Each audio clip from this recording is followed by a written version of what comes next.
The galaxy trembled at the mere mention of the Narlok.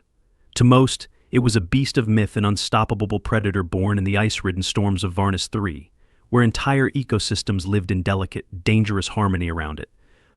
Its 6 glowing eyes had terrified explorers for generations, and its spines, crackling with deadly bioelectricity, could shatter a ship's hull as easily as a twig. Scholars classified it as a keystone species, critical to its environment, but even they acknowledged it was a cosmic balancing act best admired from afar. Now, the last of its kind was dying. It had been weeks since the creature was transported to the galactic research station Siroi Epsilon, where the brightest minds of the Coalition tried unsuccessfully to save it. Teams of medics, biologists, and xenoveterinarians approached the task with vigor but left broken. The Narlok was too complex, too dangerous, too alien. Every attempt to stabilize it had failed, and the creature was growing weaker by the day. But despite its condition, it remained as lethal as ever. "We've exhausted every resource," a crystalline Seltorian diplomat announced in the Coalition Council chamber. Her angular features refracted light like a prism, casting sharp glimmers across the room. "Continuing this farce risks further casualties. The creature is beyond our capacity to treat." "We cannot abandon it," countered the gelatinous Glormouth envoy, their translucent form rippling with agitation. "The Narlok represents more than just a species. It is the guardian of Varnus III's ecosystems. Its extinction will doom the planet and countless others reliant on its resources." The room erupted into heated debate, each species presenting arguments for or against further intervention. The Seltorians' cold logic clashed with the Glormoth's emotional pleas, while others chimed in with half-hearted compromises that satisfied no one. Amid the commotion, a voice interrupted, firm but understated. "Send me."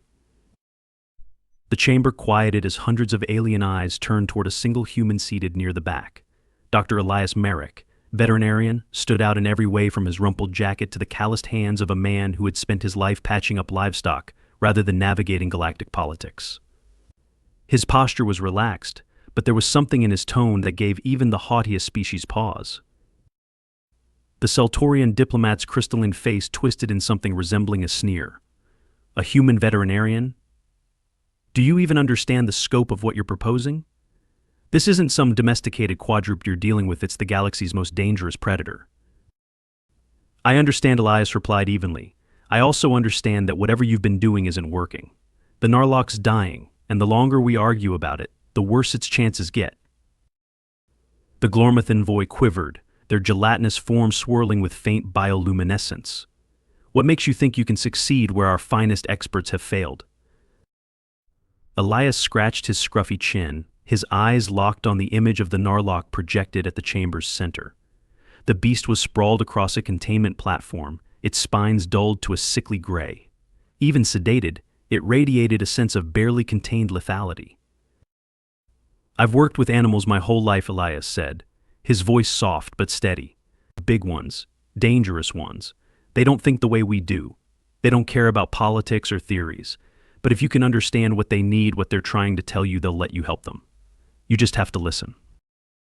The council erupted again, voices overlapping in a chaotic cacophony of doubt and skepticism. Yet, when the final vote was cast, desperation won out. Humanity had earned its reputation for audacity, and the Coalition, despite its reservations, had no better options. "You have 3 days," the Seltorian diplomat said coldly, her refracted light flickering ominously. "If the creature's condition worsens, or if it becomes a threat, we will euthanize it." Elias didn't flinch. 3 days is all I need." The containment chamber was colder than Elias had expected. His breath fogged in front of him as he approached the reinforced observation window, where the Narlok lay in the center of a sterile, climate-controlled field. It was even larger in person, nearly 30 feet tall at the shoulder, with limbs like tree trunks and fur that rippled like a dark ocean. Its 6 eyes were closed, but each slow, labored breath sent tremors through the ground. "Temperature, humidity, and atmospheric composition are all optimized," said Orvenus, his insectoid guide, as her chitinous fingers danced over a console. "Nutrient infusions have been administered, but it refuses to eat. Periodic seizures have damaged its internal organs, and its toxin levels are increasing. We're losing it." Elias studied the creature for a long moment. What's the closest anyone's gotten? Orvenis hesitated. 12 feet. Through a drone. And direct contact. The insectoid's mandibles clicked nervously. None. It's too dangerous. Even sedated, its spines emit low-level bioelectric fields that disrupt most equipment. The last attempt cost 2 lives. Elias turned to face her, his expression unreadable. I'll need to examine it directly. That would be suicide. It's the only way. Orvenis stared at him, her compound eyes reflecting doubt and fear. If you fail. I won't. He didn't wait for a response. Instead, he turned and began preparing. He requested a specialized suit, one lined with layers of ceramic plating and insulation to withstand bioelectric discharges. He modified his tools for manual use, knowing the electromagnetic interference would render most of them useless once inside the field. It wasn't perfect, but perfection wasn't the goal. Survival was. When he stepped into the containment chamber, the air felt heavier. Every instinct screamed at him to turn back, to retreat to the safety of the observation room. But Elias ignored it, his focus narrowing to the beast before him. Hey there, big guy, he murmured, his voice barely audible over the hum of the containment field. Let's see what's going on with you. The Narlok stirred faintly at the sound of his voice. One of its 6 eyes cracked open, the faint glow within flickering weakly. Elias forced himself to keep moving, each step measured and deliberate. He knew better than to show fear. Animals, especially predators, sensed it like blood in the water. When he finally reached its side, he knelt and began his work. He took blood samples, tested its fur for environmental contamination, and scanned for any abnormalities he could find. The process was grueling, made worse by the constant hum of bioelectricity that prickled at his skin, even through the suit. Suddenly, the Narlok shifted. One massive paw twitched, claws the size of scimitars digging into the ground. Its breathing grew rapid, the spines along its back flaring with faint, dangerous light. Orvenis, Elias said through his calm, his voice tight. What's happening? Heart rate is spiking, she replied, panic creeping into her tone. The sedatives are wearing off. Get out of there now. Elias didn't move. Instead, he placed a gloved hand on the Narlok's side, his touch firm but gentle. The beast tensed beneath him, its 6 eyes snapping open to glare at him with terrifying intensity. It's okay, Elias said softly, his voice steady despite the adrenaline flooding his veins. I'm not here to hurt you. For a moment, the Narlok didn't react. Then, slowly its breathing began to steady. The light in its spines dimmed, and its massive frame relaxed against the ground once more. Elias let out a breath he hadn't realized he was holding. 3 days, he murmured to himself, his hand still resting on the beast's side. Let's hope that's enough. The chamber was silent, except for the faint hum of the containment field. Elias stood outside the enclosure, stripped of his protective suit and running on sheer determination. He scribbled notes on a tablet, pausing occasionally to glance at the Narlok, which had fallen into a restless slumber. The data he'd gathered during his brief, nerve-wracking examination wasn't much, but it was a start. It's malnourished, he muttered, staring at the nutrient analysis on his screen. Its electrolytes are tanking, and the toxin buildup is through the roof. That's not just starvation, there's something disrupting its system at the cellular level. Orvenis stood nearby, her mandibles clicking in agitation. The sedatives are failing faster each time. If it wakes fully before we stabilize it. I know, Elias interrupted. He didn't mean to snap, but the weight of the situation was pressing down hard. I need a full biochemistry workup on the nutrients you've been using. If they're synthetic, it could be rejecting them outright. It is rejecting them, a voice interjected. Both turned to see a Tyrian biologist, his sinewy frame illuminated by the glow of his console. He gestured to a hollow projection of the Narlok's nutrient absorption rates. No matter how we adjust the formula, its body treats the nutrients like a foreign invader. It's accelerating the metabolic crash. Elias studied the projection, his brow furrowed. What about natural sources? Its primary diet in the wild? Varnis Thorns, Orvenis said. They're carnivorous plants native to its habitat, highly toxic to most species and notoriously difficult to cultivate off-world. The coalition has attempted to synthesize them for decades with no success. Do you have any samples? Even dried remnants, Elias asked, his voice urgent. Venus hesitated. There may be a few preserved specimens in storage, but they're inert, useless. I'll decide what's useless, Elias said. Get me everything you have. Within hours, Elias had the remnants of a Varnus thorn laid out on his workstation. The plant was a gnarled, spiky mass, its once vibrant coloration reduced to brittle gray. Even in its desiccated state, it exuded a faint, acrid smell that made his eyes water.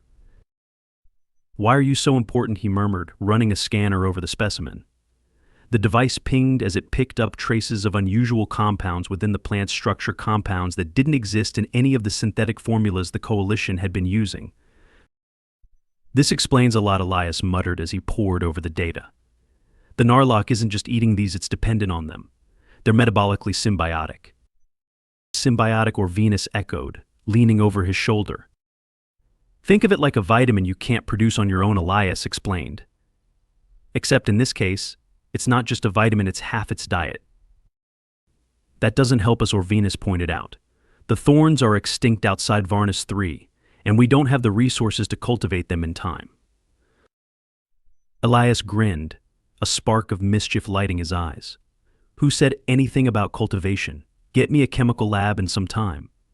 If the Narlok's biology relies on these compounds, we can synthesize what we need. Venus stared at him, her mandibles clicking nervously. You humans are insane. Yeah, well, Elias said, already pulling up a list of required equipment. You knew that when you hired me. The first attempt at synthesizing the Varnus thorn's unique compounds was a disaster.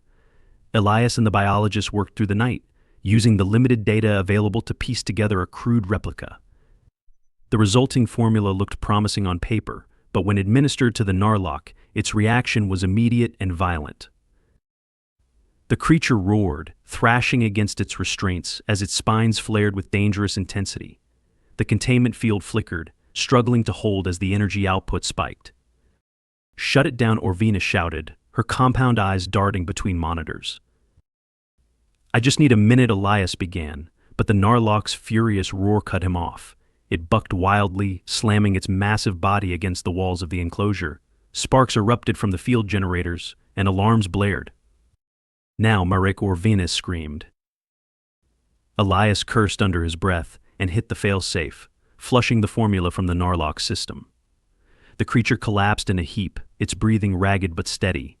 The containment field stabilized, though faint wisps of smoke rose from the overworked emitters. That was close, Venus muttered, her antennae trembling. Elias leaned against the wall, his heart pounding. Too close. The next 2 days were a haze of trial and error.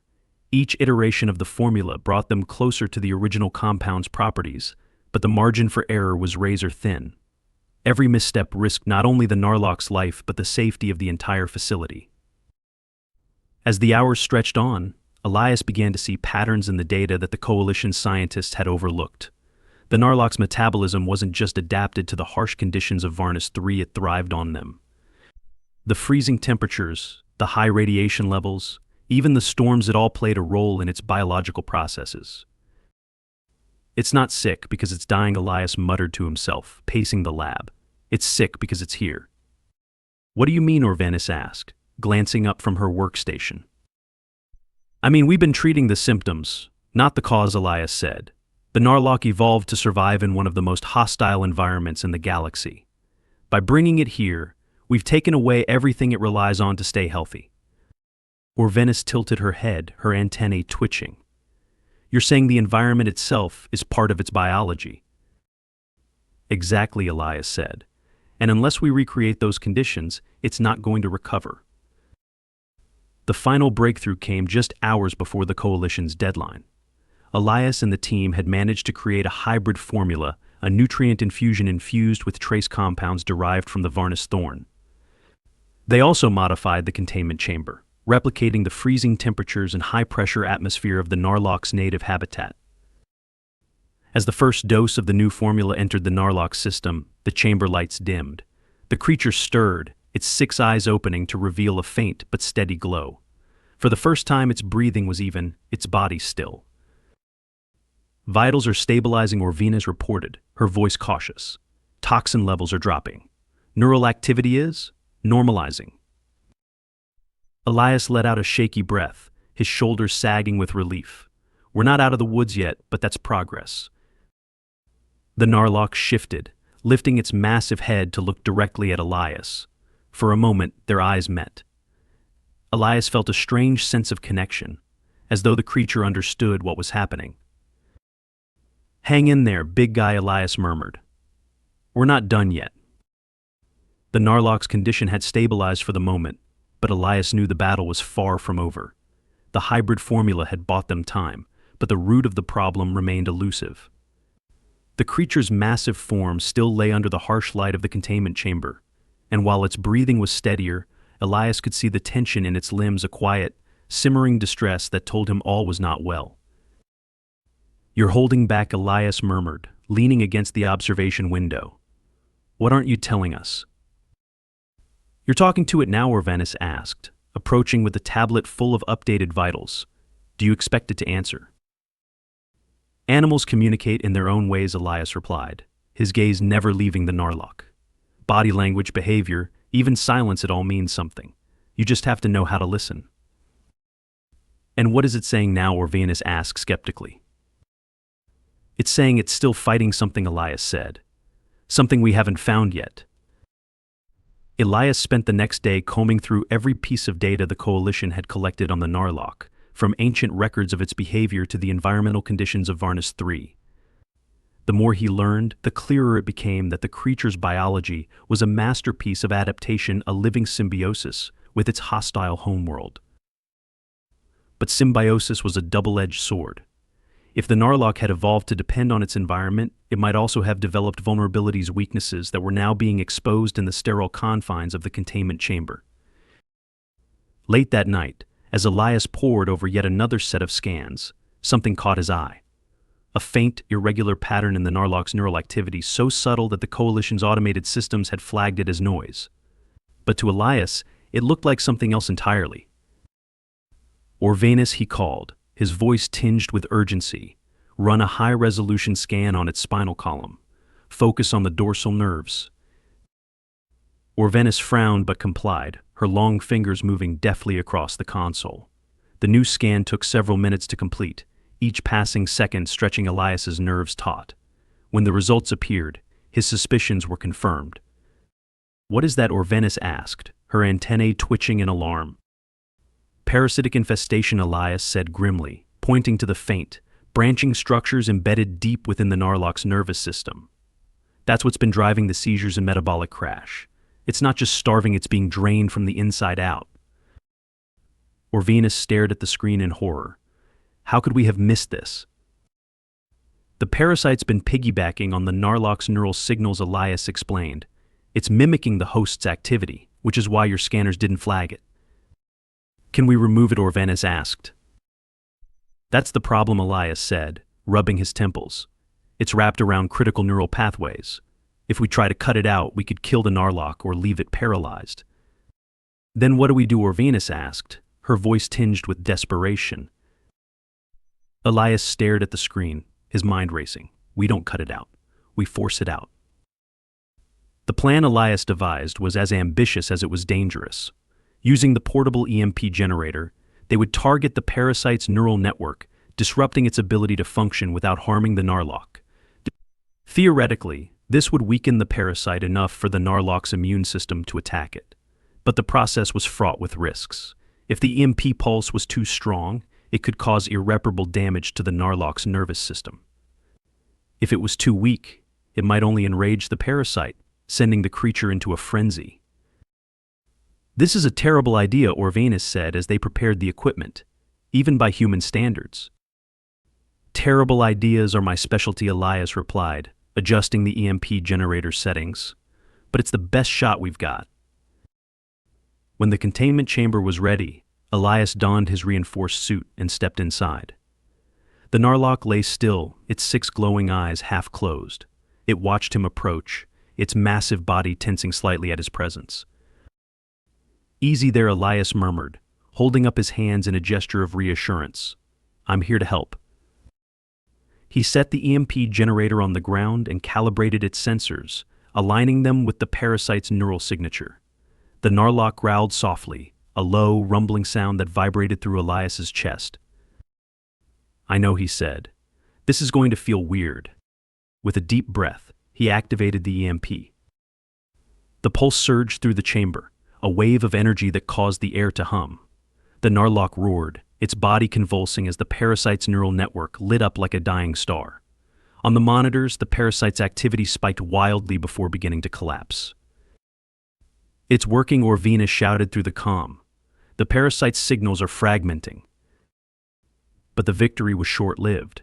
The parasite fought back, its tendrils tightening around the Narlok's nervous system. The creature's roars grew louder, its spines flaring with dangerous intensity. Elias could feel the static charge in the air, prickling against his suit. "Orvenis, status," he yelled. "The containment field is destabilizing," she replied. "If this keeps up, it's going to." A deafening crack interrupted her, and Elias turned to see one of the field emitters sparking wildly. The Narlok, driven by pain and panic, lashed out with a massive paw, striking the wall with enough force to leave a dent. "Elias, get out of there," Orvenis screamed. "Not yet," Elias shouted back. He grabbed a sedative injector from his kit and lunged toward the Narlok's side. The creature's thrashing made it nearly impossible to aim, but Elias held steady, timing his movement with the rise and fall of its convulsions. With a swift motion, he drove the injector into the Narlok's flank and pressed the release. The sedative took effect almost instantly, and the creature's movement slowed, its roars fading into a low, pained growl. The parasite's activity on the monitors flickered, then went dark. "It's over," Elias said, his voice shaking. He sank to the ground, his body trembling with exhaustion. "The parasite's gone." The Narlok's recovery was slow but steady. With the parasite neutralized, its body began to heal, and its natural rhythms returned. Elias and the coalition team worked tirelessly to monitor its progress, adjusting the nutrient formula and environmental conditions as needed. Days later, Elias stood in the observation deck, watching as the Narlok moved for the first time in weeks. Its 6 eyes glowed faintly, and its spines hummed with a soft, steady energy.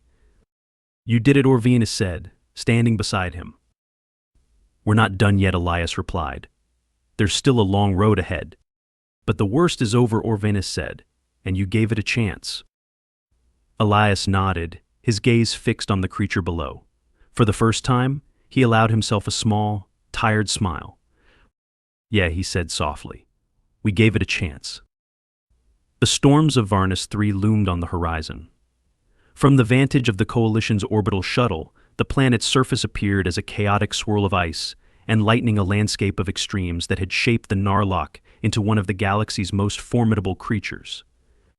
Now, after weeks of treatment, Elias was about to return the last of its kind to its rightful home. "Final system checks complete," Orvenis said, her voice crackling over the shuttle's comm system. "Atmospheric shielding is stable, and the Narlok's vitals are holding steady." Elias glanced at the containment pod in the cargo hold. The Narlok was awake but calm, its 6 glowing eyes scanning its surroundings with wary intelligence. Despite the size of the pod, the creature filled it almost entirely, its spines brushing against the reinforced walls. For the first time since he'd encountered it, Elias saw no signs of distress, just quiet vigilance. "How's our passenger doing?" Orvenis asked, stepping into the hold and tilting her head toward the creature. "Calm, for now," Elias said. "But it knows something's happening. Animals always do." "And you're sure this is the right move?" Orvenis asked, her antennae twitching nervously. "Releasing it back into the wild after everything it's been through, it feels reckless." "It's not about us," Elias replied, his gaze fixed on the Narlok. "This creature doesn't belong in a lab. It doesn't belong in a cage. If it's going to survive, it has to be here on its terms." Orvenis fell silent, her compound eyes reflecting the stormy planet below. "Let's hope the galaxy can handle it." The descent to Varnus 3 was turbulent, the shuttle rattling as it passed through layers of dense, storm-churned clouds. Lightning illuminated the hold in brief, blinding flashes, casting the Narlok's massive silhouette in stark relief. The creature remained still, though its spines emitted a faint hum, a sign of heightened awareness. When the shuttle finally touched down on the frozen tundra, Elias and Orvanus moved quickly. The Narlok's containment pod was lowered onto the icy ground, its seals hissing as they depressurized. Snow swirled around them, carried by frigid winds that bit through even the thickest layers of insulation. Elias approached the pod's control panel, his gloved fingers trembling slightly not from the cold, but from the weight of what he was about to do. He entered the release code, and the pod's doors began to open with a deep, resonant groan. The Narlok stepped out. For a moment it stood motionless, its massive frame outlined against the howling storm. Then it tilted its head back and let out a deep, rumbling roar that echoed across the tundra. The sound was both a challenge and a declaration, a claim to a land that had shaped it and nearly destroyed it. "It's beautiful," Orvanus murmured, her voice barely audible over the wind. Elias nodded, his throat tight. "Yeah, it is." The Narlok turned to face them, its 6 eyes glowing with faint, eerie light. Elias held his ground, meeting its gaze with quiet respect. Then, with a final growl, the creature turned and lumbered into the storm, its massive form vanishing into the swirling snow. The journey back to orbit was quiet, the weight of the moment lingering in the air. Orvanus busied herself with reports, while Elias stared out the shuttle window, lost in thought. He couldn't help but wonder what the Narlok's future held, whether it would reclaim its place as the apex predator of Varnus 3 or succumb to the fragile balance of its ecosystem. "You did what you came to do," Orvanus said, breaking the silence. "The rest is up to the creature and the planet." Elias nodded slowly. "Yeah, I just hope it was enough." It was more than anyone else managed, Orvanus pointed out, and more than anyone else was willing to try. Elias didn't reply, but a faint smile tugged at the corners of his mouth. He knew she was right. For all the uncertainty and risk, he had given the Narlok a chance, and sometimes a chance was all it took. Weeks later, back on the Coalition's central station, Elias received word from a research team stationed on Varnus 3. The Narlok had been spotted near one of the planet's storm-lashed ridges, thriving in the wild once more. The team had recorded footage of the creature hunting, its strength and ferocity fully restored. It was a rare victory, and one that sent ripples through the scientific community. Elias, however, kept his celebration simple. He sat in the station's observation lounge, a cup of coffee in hand, and stared out at the endless expanse of stars. The Narlok's roar still echoed in his memory, a sound that had carried both power and gratitude. "You did good, big guy," he said softly, raising his mug in a quiet toast. Somewhere, under the tumultuous skies of Varnus 3, the galaxy's deadliest beast roamed free. It was no longer a symbol of fear or destruction, but of resilience, a living testament to what could be achieved when even the most impossible creatures were given a chance to fight for their survival.